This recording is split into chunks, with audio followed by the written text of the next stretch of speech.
여러분 안녕하세요. 반갑습니다. 오늘도 우리 주님의 귀한 은혜와 사랑이 함께하는 복된 날이 되기를 바랍니다. 함께 찬양하며 예배하겠습니다.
오늘 우리가 함께 나눌 하나님의 말씀은 사도행전 25장 1절부터 12절의 말씀입니다. 함께 한 절씩 읽어보겠습니다. 베스도가 부임한 지 사흘 뒤에 가이사랴에서 예루살렘으로 올라가니 대제사장들과 유대 사람의 지도자들이 그에게 바울을 고발하였다. 그들은 그에게 줄곧 졸랐다. 그들은 그에게 제발 바울을 예루살렘으로 불러올리라고 간청하였다. 그들은 길에 사람을 매복시켰다가 바울을 죽일 계획이었다. 그러나 베스도는 바울이 가이사랴에 무사하게 감금되어 있다는 말과 자기도 곧 그리로 가겠다는 말을 한 다음에, 그러니 만일 그 사람에게 무슨 잘못이 있거든 여러분 가운데서 유력한 사람들이 나와 함께 내려가서 그를 고발하시오 하고 말하였다. 베스도는 예루살렘에서 8일인가 열흘인가를 지낸 뒤에 가이사랴에 내려가서 이튿날 재판석에 앉아서 바울을 데려오라고 명령하였다. 바울이 나타나자 예루살렘에서 내려온 유대 사람들이 그를 애워싸고 여러 가지 무거운 죄목을 걸어서 고발하였으나 증거를 대지 못하였다. 바울은 나는 유대 사람의 율법이나 성전이나 황제에 대하여 아무 죄도 지은 일이 없습니다 하고 말하여 자신을 변호하였다. 그러나 베스도는 유대 사람의 환심을 사고자 하여 바울에게 묻기를 그대는 예루살렘으로 올라가서 이 사건에 대하여 내 앞에서 재판을 받고 싶지 않소 하였다. 바울이 대답하였다. 나는 지금 황제의 법정에 서 있습니다. 나는 여기서 재판을 받아야 합니다. 각하께서도 잘 아시는 대로 나는 유대 사람에게 조금도 잘못한 것이 없습니다. 만일 내가 나쁜 짓을 저질러서 사형을 받을 만한 무슨 일을 하였으면 죽는 것을 마다하지 않겠습니다. 그러나 나를 고발하는 이 사람들의 고발 내용에 아무런 근거가 없으면 어느 누구도 나를 그들에게 넘겨줄 수 없습니다. 나는 황제에게 상소합니다. 그때에 베스도가 배신원들과 협의하고 그대가 황제에게 상소하였으니 황제에게로 갈 것이요 하고 말하였다. 아멘. 바울이 가이사랴에 구원된 지 2년 만에 유대 총독이 벨릭스에서 베스도로 교체가 됩니다. 베스도는 가이사랴에 도착한 지 사흘 만에 예루살렘을 방문합니다.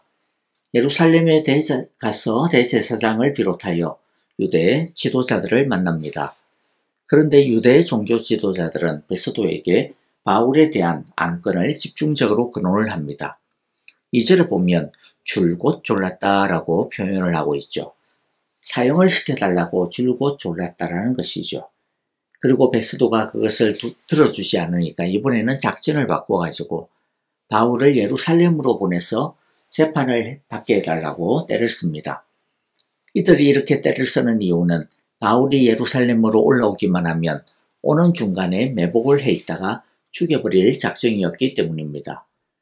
베스도야 이 골치 아픈 유대 지역을 아무 소용이 없이 잘 다스리려면 이 유대 종교 지도자들의 협조가 절대적으로 필요하니 이들의 청을 들어주고 싶었겠지만은 그러나 바울은 로마 시민이기 때문에 자기 마음대로 뭘 할 수가 없습니다. 그래서 베스도의 전임자인 벨릭스 총독도 2년 동안 바울을 어쩌지 못하고 감금만 해둘 수밖에 없었던 것이죠. 베스도는 이들의 청을 모두 거부합니다. 그리고 일단 먼저는 바울이 가이사랴에 잘 구금되어 있으니 너무 걱정하지 말라 그렇게 유대 지도자들을 달래죠.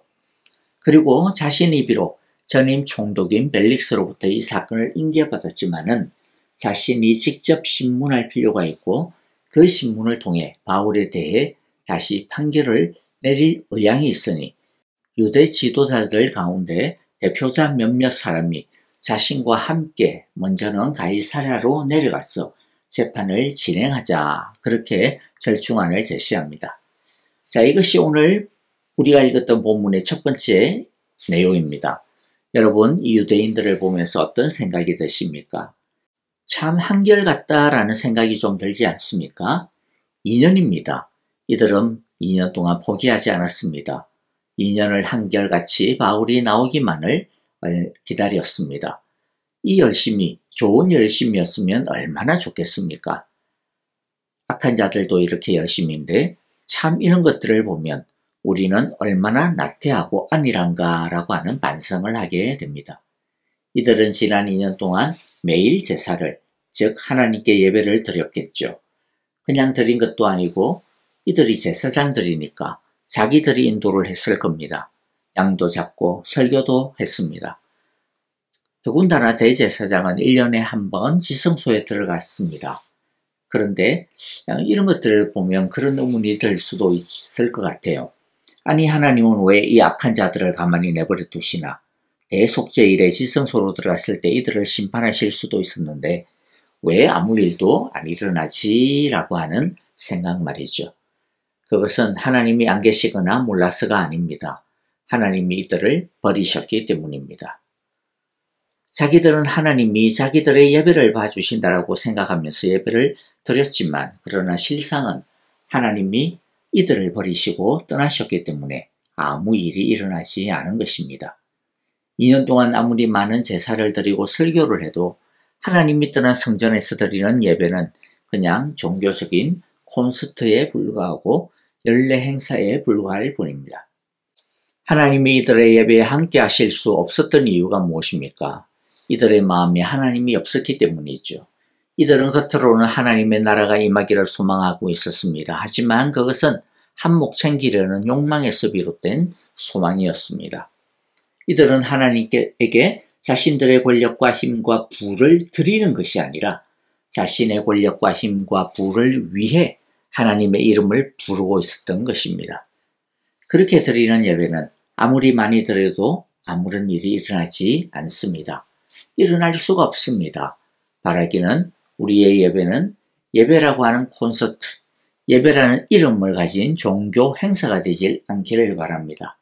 그럴 때 부흥이 이루어질 것입니다. 자, 이제 다음 장면으로 넘어가 보도록 하죠.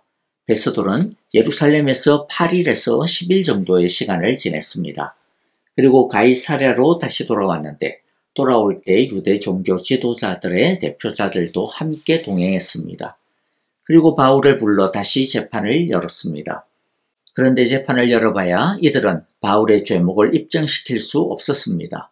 도리어 바울은 자신의 무죄에 대해 반박할 수 없는 변호를 했고 입증했습니다. 그러면 이제 바울의 무죄 선고를 이 베스도가 내려야 되는 것 아닙니까? 자, 그러면 이제 바울의 무죄 선고를 내려야 되는 것 아닙니까? 그런데 베스도는 바울을 무죄 선고하기보다는 예루살렘으로 가서 한 번 더 재판을 받아보지 않겠느냐라고 바울에게 제안을 합니다. 이것은 유대인들의 환심을 사고자 했기 때문이죠. 바울의 입장에서는 얼마나 기가 막히고 코가 막히는 말이겠습니까? 그런데 바울은 베스도의 이 말을 받아 폭탄 선언을 해버리고 맙니다. 11절이죠. 11절에 보면 뭐라고 이야기합니까? 나는 황제에게 상소합니다. 나는 황제에게 상소합니다. 어떻게 보면 좀 뜬금없이 갑작스러운 발표처럼 느껴집니다. 바울이 열받아서 그냥 저질러버리는 행동처럼 느껴질 수도 있을 것 같습니다. 자, 그런데 이것은 열받아서 저질러버린 행동이 아닙니다. 지금 이 시점에서 바울의 최고의 목표가 무엇입니까? 그것은 로마에 가서 복음을 전하는 것입니다. 이것은 하나님이 반드시 그렇게 하실 것이라고 주신 꿈이자 계획이었습니다. 그런데 지난 2년 동안 그는 아무것도 할 수 없었습니다. 그것은 지금도 마찬가지이고 앞으로도 도무지 나아질 가망이 없어 보입니다. 석방이 된다 하더라도 로마로 갈 수 있다라고 하는 보장도 없습니다. 왜냐하면 유대인들이 자기를 죽이려고 자신이 가이사랴의 헤롯 궁전에서 나오기만을 기다리고 있었기 때문이죠. 따라서 석방되는 그 즉시에 그는 살해될 게 100% 분명했습니다. 그래서 바울은 이 시점에서 과감한 선택을 하게 됩니다. 바울이 로마로 갈 수 있는 또 유일하게 안전을 확보할 수 있는 그 방법은 로마 군대의 보호를 받으며 가는 것이겠죠. 보통의 방법으로는 그런데 이와 같은 것들이 불가능합니다. 유일하게 선택할 수 있는 것은 그가 죄수로 로마의 호송을 받아 로마까지 가는 것이죠. 그래서 바울은 로마의 황제의 법정에서 재판을 받겠노라라고 그렇게 결정을 하는 것입니다. 그가 이것을 선택한 이유는 단지 유대인들의 암살에 죽지 않겠다라는 것이 아니라 나는 반드시 로마에 가야 한다. 로마에 가서 복음을 전해야 한다. 그것이 하나님이 주신 꿈이요 비전이다. 라고 하는 것이 있기 때문이죠. 그가 이것을 선택한 이유는 단지 유대인들의 암살에 죽지 않겠다라고 하는 그런 것이 아니라 나는 반드시 로마에 가야 한다. 로마에 가서 복음을 전해야 한다라고 하는 하나님이 주신 꿈, 비전 때문이었습니다. 유대인들은 사도 바울을 죽이겠다라고 한 그 결심을 2년이나 지켰는데 그런데 바울은 2년 동안 하나님이 부르신 소명, 하나님이 주신 사명을 흔들림 없이 변함없이 지키고 있었던 것입니다. 우리에게 필요한 것이 바로 이러한 신실함이 아닐까 싶습니다. 하나님은 인류의 타락과 반역에도 불구하고 인류를 향하신 사랑을 끝까지 신실하게 지켰습니다. 그래서 여인의 후손인 예수님을 보내어 주셨고 자신의 하나뿐인 독생자를 죄인을 위한 대속 제물로 보내어 주셨던 것입니다. 예수님은 3년 동안 동고동락하며 제자 훈련시켰던 제자들이 다 자신을 부인하고 도망쳤지만은 그러나 그는 자신의 제자들을 끝까지 사랑해 주시고 결국에는 회복시켜 주셨습니다. 예수님은 끝까지 신실하게 십자가의 길을 가셨고 제자들을 찾아내어 결국에는 복음의 길을 여셨던 것이죠. 우리를 살리고 우리에게 영생을 주시고 우리를 하나님의 자녀가 되게 하시는 것은 바로 영원 동안 지켜오신 하나님의 신실한 덕분입니다. 하나님의 신실함이 우리를 살리셨습니다. 바울은 주님의 신실하심을 본받아 자신도 주님에 대하여 신실함을 보이고 있습니다. 2년의 감옥도 2년의 억압도 주님이 주신 로마의 꿈을 포기하게 할 수 없었던 것이죠.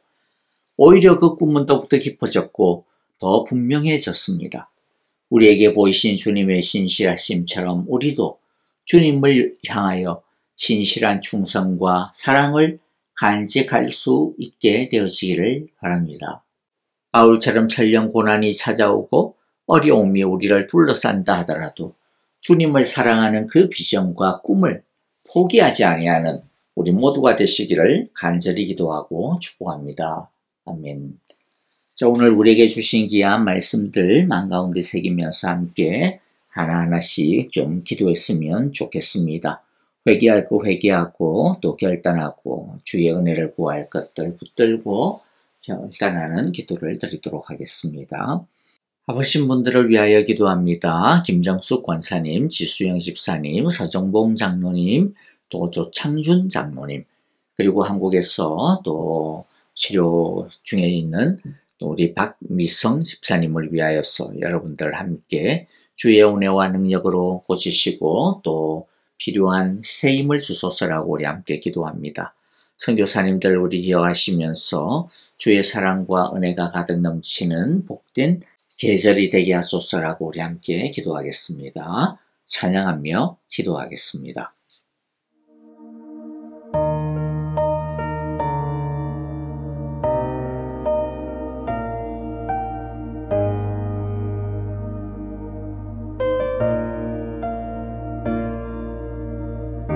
주의 손 날 붙드시네